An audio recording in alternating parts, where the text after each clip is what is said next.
Hello lads, so I'm a very big fan of helping people improve at the game, and I'm also a pretty big fan of helping myself improve at the game, so I thought it'd be a pretty fun video idea to look over some of my gameplay, analyze this, look at what I did correctly, and look at what I could have done differently. And to do that, I've gotten together 3 races, one where I played pretty shite, one where I played pretty good, and one where I played a mix of shite and good. And of course, for each of the races, I'll be highlighting key plays that I made that most likely determine the outcome of the race, whether they be good or bad. And I think that's all there is to say. Let's just get straight on with it.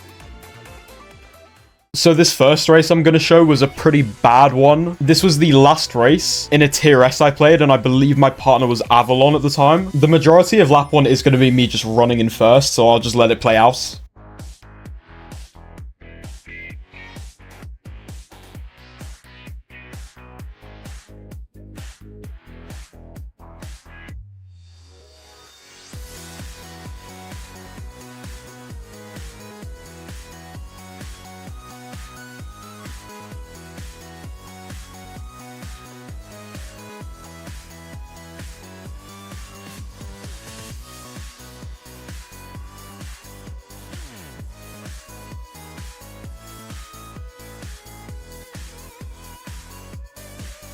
Okay, pause. I think it should be very, very obvious what I did wrong here. I got extremely greedy, and without looking behind me, I went for what I thought was a very good green opportunity, which, yes, I could have hit the guy, but my priority should have been playing safe, keeping my top spot, and most importantly, checking what's behind me, which is the one crucial thing I failed to do. This clip is the perfect example of why constantly checking your rear view is extremely important. Now, luckily, this did only happen on lap 1, so this is not the end of the world by any means. And I still have plenty of time to catch up.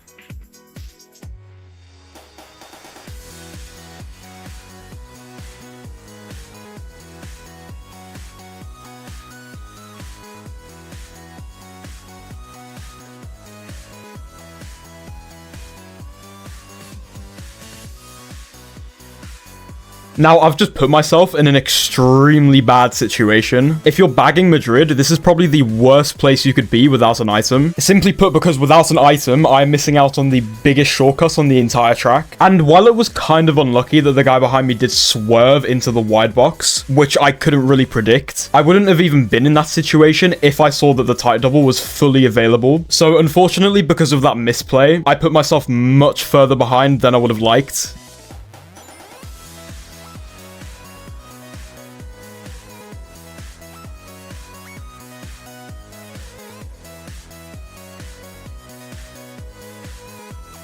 Okay, so I've pulled shock. That's huge. Now, the important question here is, when am I going to use it?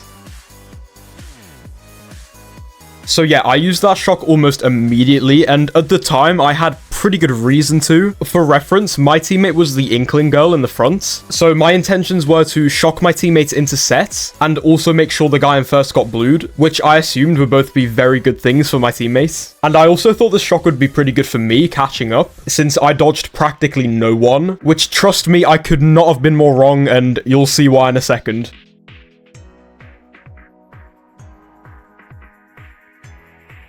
Yeah, unfortunately, I completely caused myself to get trailed here by shocking everybody in the mid-pack into sets. And if I waited to chain the shock into sets, get everyone in the mid-pack after the items, then I wouldn't be having to deal with any of these mid-pack items right now. One thing leads to another. I end up getting 11th, and then my teammate gets 10th. So my teammate did not benefit from my shock that much, when I could have benefited much, much more. So the main thing to take from this race is to not take unnecessary risks, and also to play greedy when it's necessary. Yeah, that race was 100% a lesson learned. Now I think it's time we moved on to one that I played a little bit better.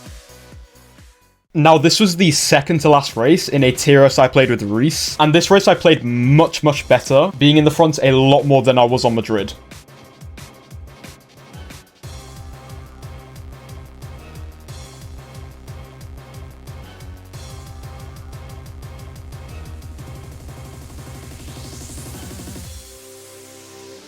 Now, I'm in a very good spot. I'm in the front, being in second. I've got double protection. Only one downside, I only have 2 coins. And with 2 people right behind me on my trail, most likely having more coins than me, I'm gonna have to rely on my good driving and the 2 items that I have to keep them behind me. So I decide to go on the aggressive and back one of my nanas on the ramp, which ends up taking out one of the players behind me. And then I can use the red to make sure the other player just stays behind me and doesn't try anything. This gives me the opportunity to get my coin counts back up and very luckily pull a shroom to get some much needed distance on 3rd place. Then I very luckily get another shroom, which I can use immediately to gain distance on any of the aggressive items behind me.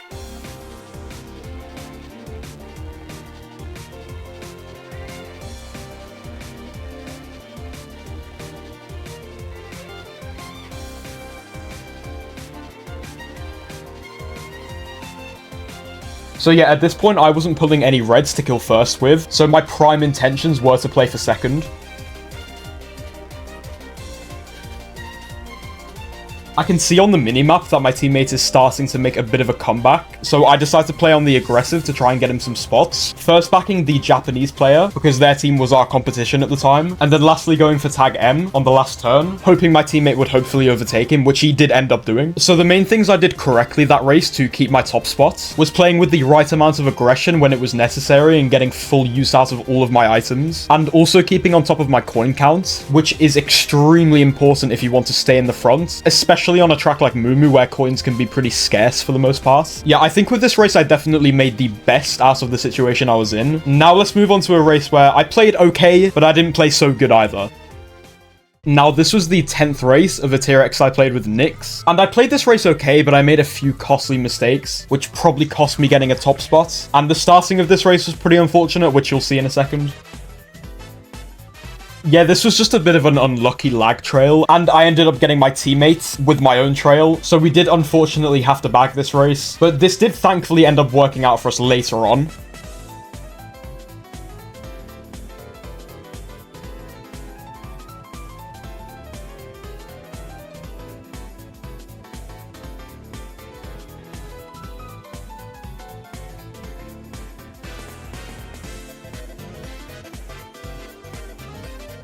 So in this situation, I have a dodge, which is what I wanted, and I can see a few people going into set at shock distance, including my teammates.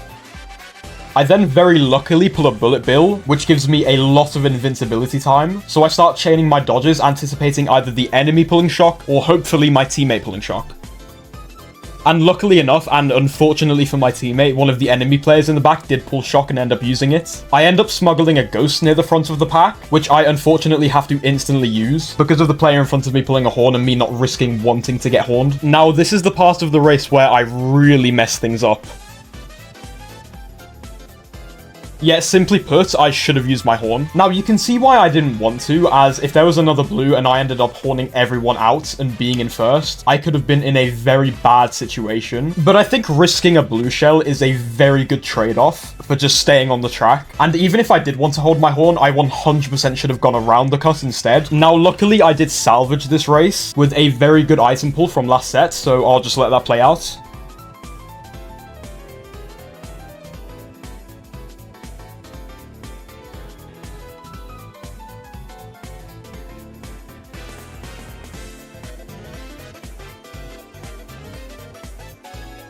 Yeah, I took advantage of the ghost, and I was able to salvage 6th at least, but this race definitely could have been much better. So the main takeaways from this race was my shock awareness was very good, but I was far too hesitant with my horn, which did end up costing me getting a top spot. Overall, that race wasn't exactly horrendous, but it was definitely one that I can learn from too. Now, looking over and analysing all of the races that I selected has led to the most important part of the video, the part where I milk my Twitch. As I said in the intro of the video, I like to help people improve, so I've decided to introduce some new benefits to being a subscriber to my Twitch channel. So those new benefits are, if you're a subscriber, then I will give you a one-on-one VOD review with a 6v6 or a Mogi of your choice. And it's completely up to you, but you could also be featured in a video just like this one, where I look over 3 selected races from your Mogi or 6v6 and tell you what you did right or wrong. wrong. And other than my elite sub badge and emotes, those are the only benefits to being a subscriber right now, but I'm planning for there to be more benefits in the future, so be sure to look out for that. Anyways, that's all from me. If this video helped you and you enjoy competitive 8DX content, then be sure to like and subscribe, and I'll catch you in the next one. In a bit, lads.